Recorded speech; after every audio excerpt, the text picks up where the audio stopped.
You need to pause everything right now because what I'm about to reveal isn't guesswork, isn't conjecture, and isn't some surface level interpretation of news cycles. At precisely 7:43 this morning, three high-ranking Republican Senate figures entered Mitch McConnell's private office for what everyone assumed would be a standard leadership discussion. 47 minutes passed before they emerged, and within 2 hours, the entire Capitol was ablaze with what represents the most significant internal party uprising we've witnessed since the Watergate scandal. This isn't about differences in political strategy. This is about senior party members arriving at the determination that Donald Trump has crossed into ungovernable territory, and the catalyst for this moment will catch you off guard. If you're invested in understanding what comes next, subscribe immediately and activate notifications, because the following 72 hours will determine whether the Republican establishment remains unified or fractures in ways that cannot be reversed. Here's what the media hasn't picked up on yet, and here's what I've verified through 3 independent contacts within the Senate Republican Conference. In the early hours of Wednesday morning at 2:17 a.m., Donald Trump initiates a phone call to the Senate Majority Leader demanding an instant vote on what he's labeling the Emergency Powers Expansion Act. He delivers a stark ultimatum: get it passed by Friday, or he'll back primary challengers against every single one of them. He makes threats about actively campaigning against Republicans within their own home states. Then, at 6:30 a.m., leaked recordings start spreading. An audio file of Trump privately declaring, "I don't need the Senate, these individuals work for me." That recording circulates through senior Republican networks, and the response isn't anxiety, it's rage. By 7:43 a.m., an urgent gathering is called.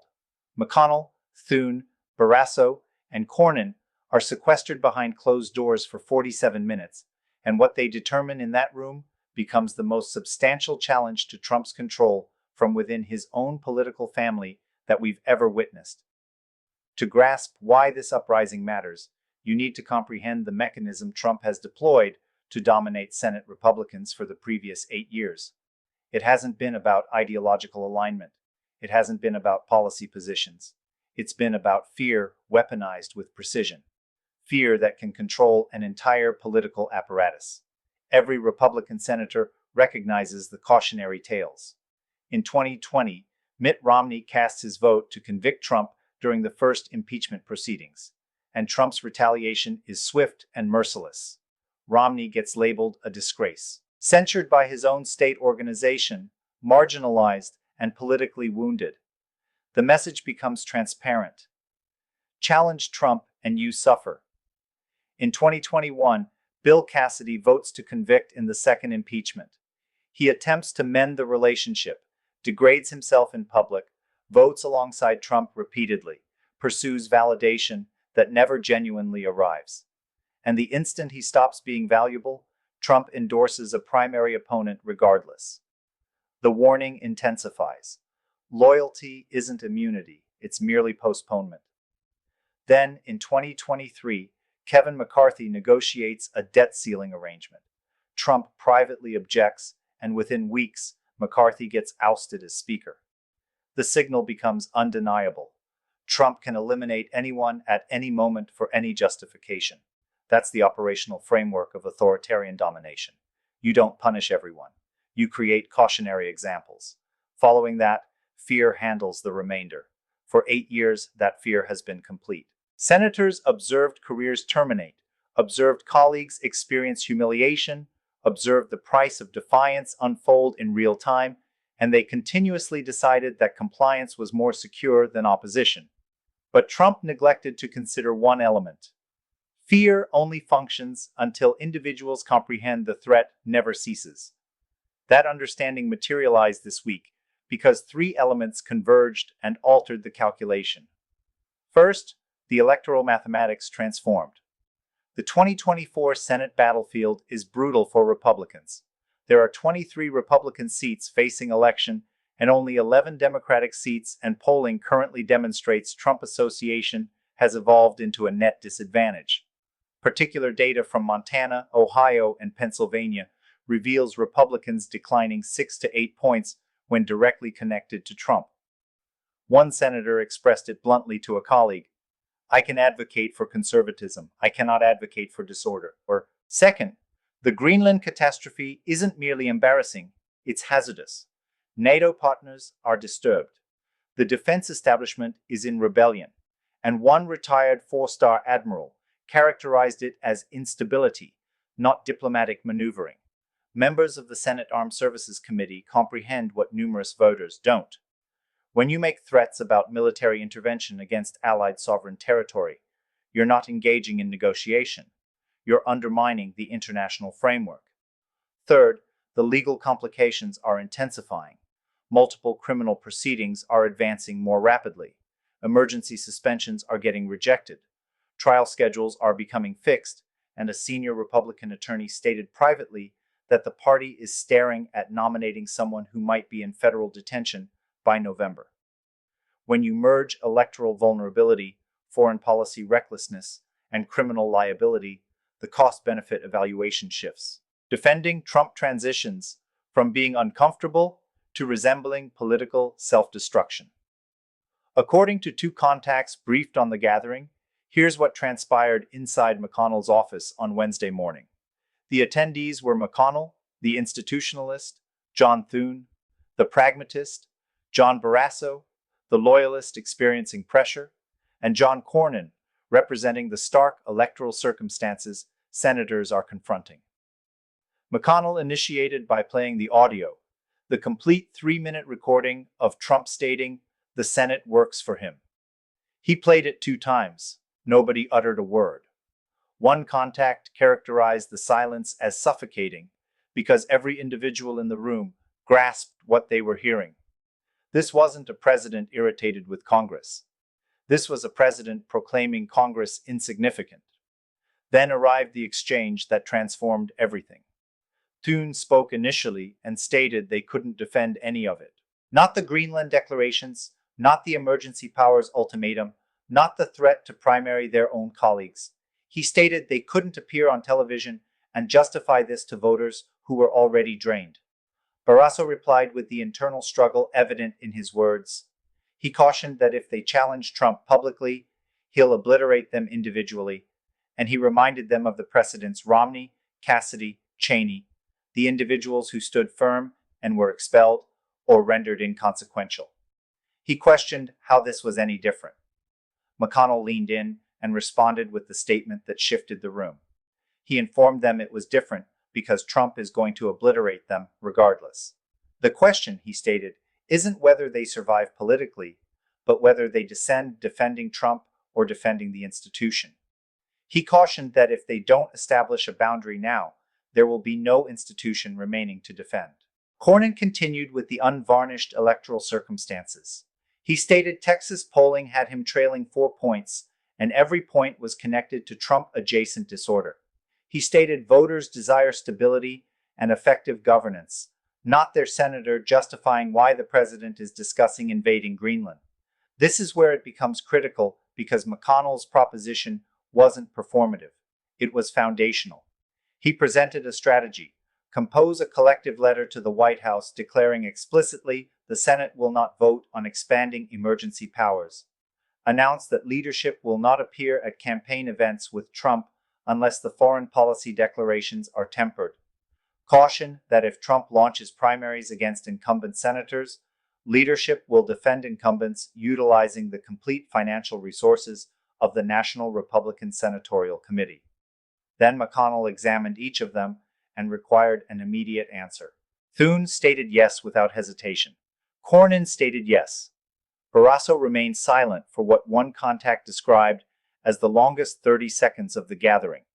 Then he stated McConnell was requesting him to commit political self-destruction. McConnell responded that he was requesting him to fulfill his responsibilities.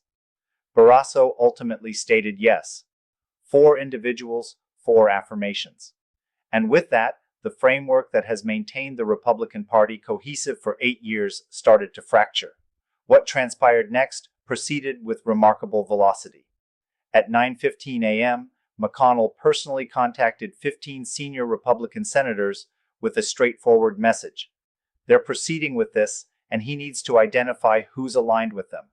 3 committed without delay: Romney, Susan Collins, and Lisa Murkowski. That was anticipated.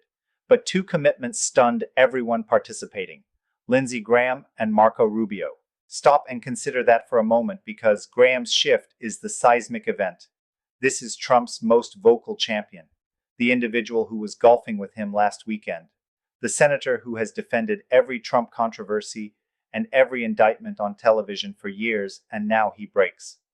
A contact close to Graham states he informed colleagues he has defended everything, but he won't defend threatening to invade Allied sovereign territory.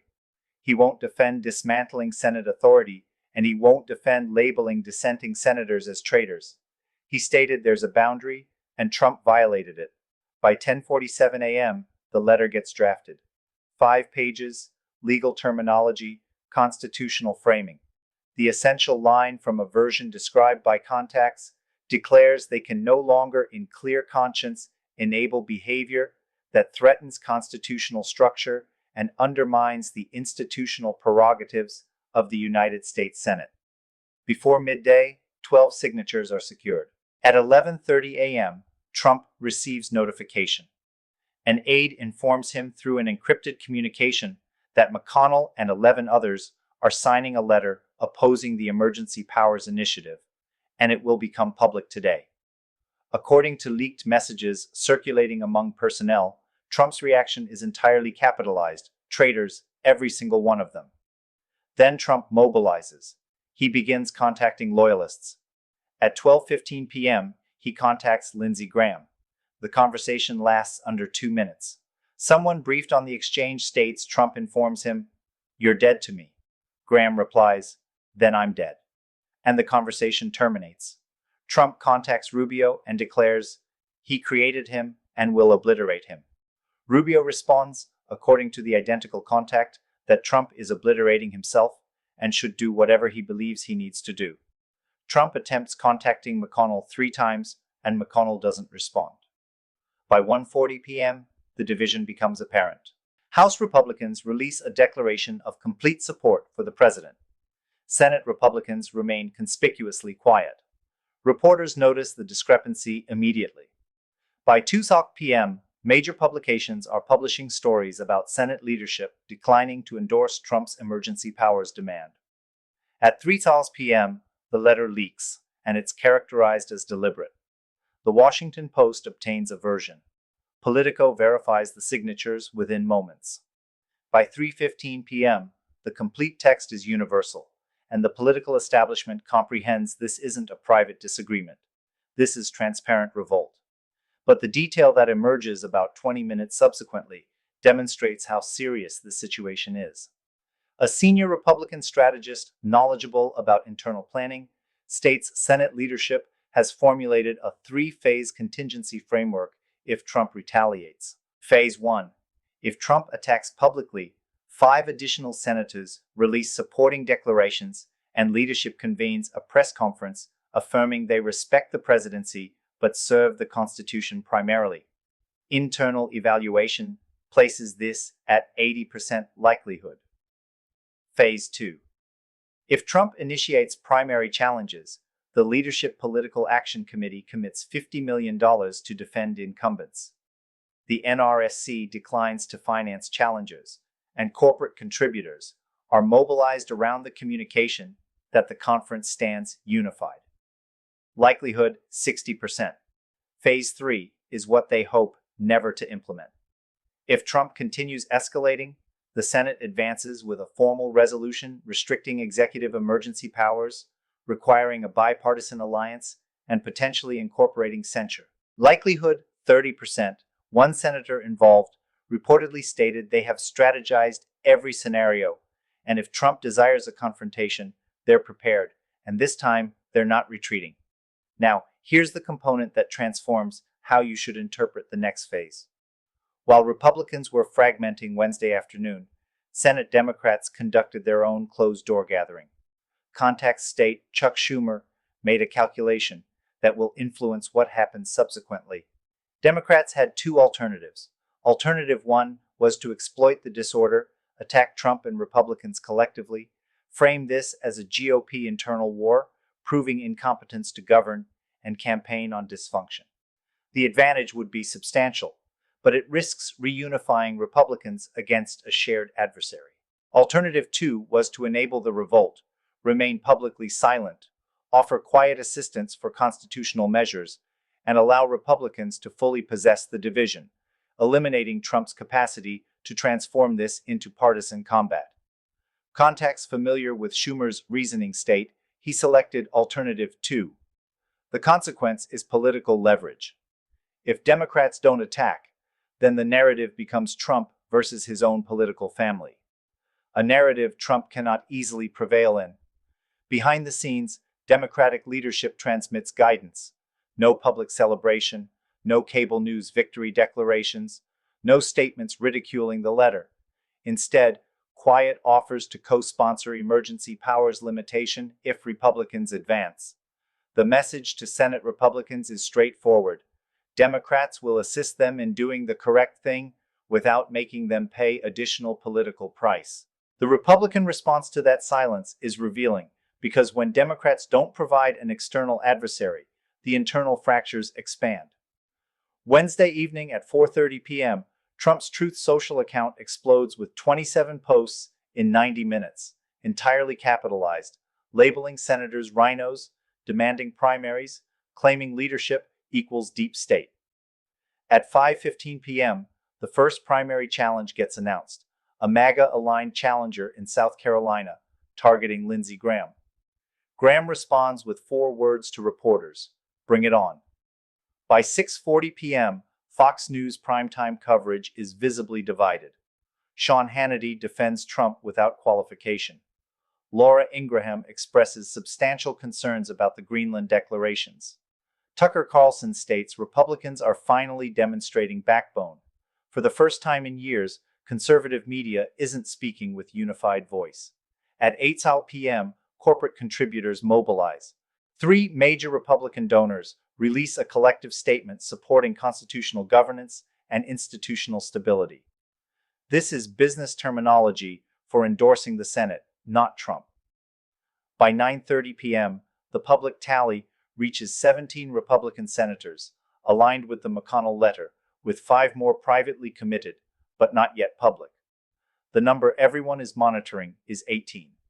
If 18 Republicans align with all Democrats, emergency powers expansion gets blocked. 18 means Trump loses. Overnight, another development demonstrates the crisis is intensifying. Thursday morning around 6 a.m., internal Republican polling information leaks to Politico. The figures are catastrophic. A generic Republican candidate in swing states is +2. The identical candidate with Trump's endorsement drops to -4. That's a 6-point swing. And that swing is the differential between maintaining the Senate and surrendering it. Then, at 7:30 a.m., 3 Senate offices verify something else. 42 Republican Senate personnel sign an internal letter stating they cannot, in clear conscience, continue defending the indefensible. The letter reportedly threatens mass departures if senators reverse course. This is unprecedented. When junior personnel refuse to compose declarations and respond to phones for a reversal, the operation disintegrates. At 8:15 a.m., the business sector weighs in again. The U.S. Chamber of Commerce releases a declaration emphasizing constitutional stability as essential for expansion and investor confidence. A transparent warning to halt the disorder or forfeit financing. The National Association of Manufacturers echoes the communication within the hour. Corporate America just informed Senate Republicans which position to occupy. At 9 a.m., international pressure materializes. The UK Prime Minister's office releases a diplomatic declaration expressing alarm about declarations targeting the territorial integrity of allied nations. Germany follows, France follows. The NATO Secretary General releases a declaration reinforcing that Article 5 commitments are sacred and non-negotiable. Allies are publicly rebuking an American president, and Senate Republicans are reading those declarations, knowing Trump has generated a genuine international crisis.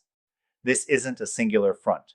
Trump is confronting pressure from senators, personnel, contributors, media, and international allies. This is encirclement. When you're surrounded, you withdraw or you escalate. Thursday, Trump selects escalation. He announces an emergency rally in South Carolina, Lindsey Graham's home state, scheduled for this Saturday. The message is transparent. Authentic Republicans versus rhinos. It's Trump declaring warfare on his own political family in the most public manner possible. By 11:30 a.m., Trump meets with his most loyal House allies. Names described by contacts include Marjorie Taylor Greene, Matt Gaetz, Lauren Boebert, and leadership figures within the House Freedom Caucus. They strategize what one contact describes as a maximum pressure campaign against Senate Republicans.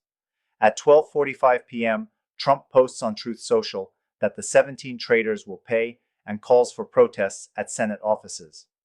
Federal law enforcement elevates security concerns.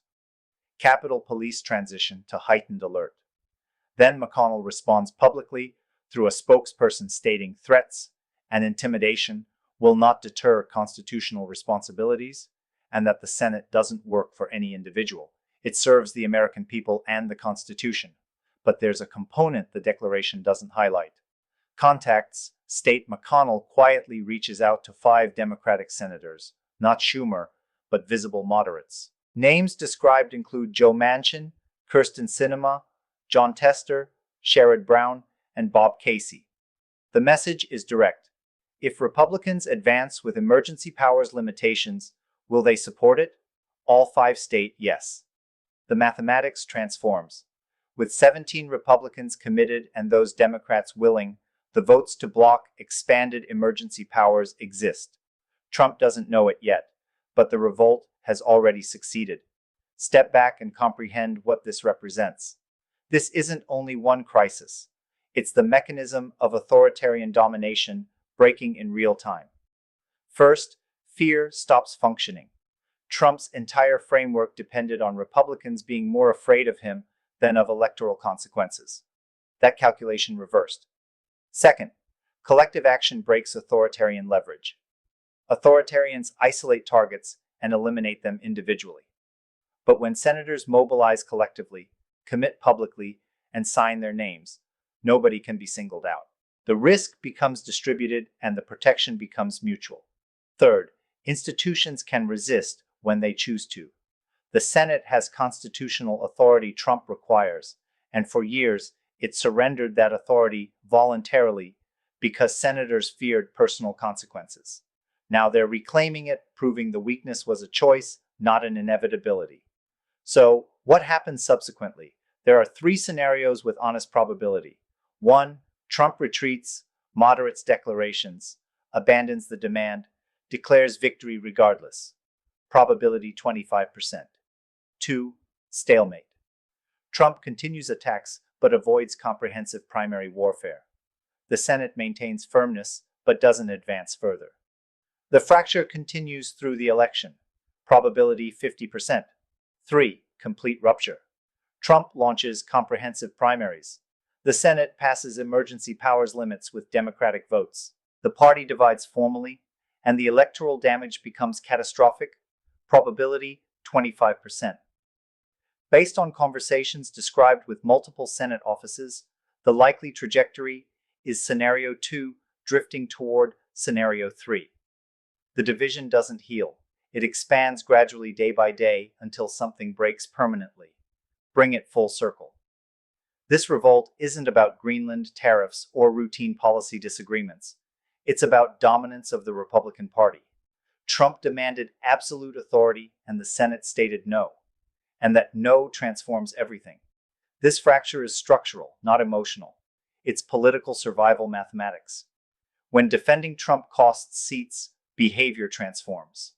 Loyalty becomes liability. But here's the concern. Regardless of party, when authoritarians feel cornered, they escalate. Trump has never confronted internal revolt like this. His pattern under threat is to strike harder. What happens when the target isn't Democrats, but his own political family? Can the Republican Party survive an internal war? Can American democracy handle the fallout of a major party fragmenting itself? Nobody has those answers, but we're going to discover soon. Subscribe immediately and activate the notification bell because over the next 48 hours, three things will become transparent. Trump will either retreat or intensify.